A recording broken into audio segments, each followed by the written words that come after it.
Sir Gafoor గారు. సురేష్ గారు, ఇప్పుడు ఆమె బలహీనురాలు అనేటువంటిది మనమే అనుకోవడానికి లేదండి.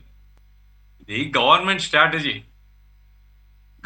స్ట్రాటజీలోనే ఫెయిల్యూర్ ఉంది. కాబట్టి గవర్నమెంట్ రివ్యూ చేసుకోవాలి వాళ్ళ స్ట్రాటజీని. లేకుంటే ఇంత అరాచకం రాష్ట్రంలో ఎట్లా జరుగుతుంది? పోలీసులు ఏం చేస్తున్నారు? పోలీసులకు చేతగాకనా పోలీసులకు అవకాశం ఇస్తే చూపిస్తారు. నేనేమి పోలీసు యొక్క దౌర్జన్యాన్ని బలపరచాలని నేను చెప్పడం లేదు. కానీ ప్రభుత్వం యొక్క స్ట్రాటజీలోనే వీక్నెస్ ఏదో ఉంది. అది ప్రభుత్వం కూడా ఆలోచించుకోవాలా. ఈ రకంగా సింపతి గెయిన్ చేయొచ్చు అనుకుంటున్నారు. గొడ్డెల పార్టీ అన్నట్టు వీళ్ళు దౌర్జన్యకారులు అనేది చెప్పుకుంటుండొచ్చు అనేది అనుకుంటున్నారు. సరైనది కాదు. అదే కనుక కొనసాగితే రేపు జనము క్షమించరు. అది మాత్రం రాష్ట్ర ప్రభుత్వం గుర్తుపెట్టుకోవాలా. మీరు పర్మిషన్ ఇవ్వడం మంచిది, ఎందుకంటే వైసీపీలో అసలు ఇట్లాంటి దానికి పర్మిషన్ కూడా ఇచ్చేవాళ్ళు కాదు నాకు. ఎందుకంటే రామారావు గారు ఉన్నారు. అంగన్వాడీలు నిరాదీక్ష చేస్తామంటే వెతికి వాళ్ళ బంధువులు ఇండ్లు, వాళ్ళ లాడ్జ్లు, వాళ్ళు ఎక్కడెక్కడ ఉంటారో అన్ని చోట్ల వెతికి రాత్రి అర్ధరాత్రి అపరాత్రి మహిళలందరినీ బలవంతంగా ఎత్తుకొని పోయినటువంటి ఘటన. అంత ఏం చేస్తారు? మహిళలు వచ్చి నిరాదీక్ష కూర్చుంటారు. ఏం జరుగుతుందండి? వైసీపీకి అర్థం కాలే అది. టీచర్లు ఆందోళన చేస్తామంటే గుంటూరు ఏలూరు మొత్తం రోడ్ అంతా బ్లాక్ చేసేసి రోడ్లు నరమానవుడు రాకుండా చేసినారు. కానీ టీడీపీ గవర్నమెంట్ లేదా కూటమి గవర్నమెంట్ పర్మిషన్ ఇస్తుంది ధర్నా చేసుకోవడానికి.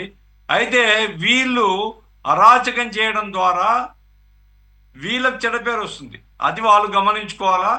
డిసిప్లిన్డ్గా వాళ్ళు కనుక చేసుకుంటే మంచిది. ప్రజల యొక్క అసంతృప్తి వ్యక్తం కావచ్చు. ప్రభుత్వం కూడా స్ట్రాటజీ మార్చుకోవాలండి. రేపు 13వ తేదీ కర్నూలుకి వస్తున్నారు జగన్మోహన్ రెడ్డి గారు. ఏమిటిగానే వస్తుంటది? కరువు వచ్చిందో, ఎల్నినో వచ్చిందో, పంటలు మాడిపోయినాయో కాదు. ఇసుక వ్యాపారంలో అక్కడ ఎమ్మెల్యే నా పెత్తనం జరగాల అంటే, ఇప్పుడు కొత్తగా ఇన్ఛార్జ్ కూటమి తరఫున వాళ్ళు మా పెత్తనం జరగాలంటే ఘర్షణ జరిగింది.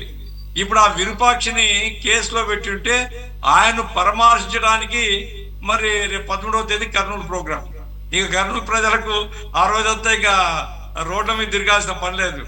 ఏమైనా ఇది మంచి సాంప్రదాయం కాదండి. ఎవరైనా కానీ మీరు పెట్టుకునే బహిరంగ సభ పెట్టుకోండి, లేదా ఎక్కడైనా మీటింగ్ పెట్టుకోండి.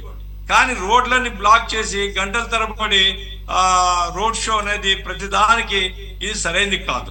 చివరికి సీదిరప్పలరాజును పలకరియలే ఆయన.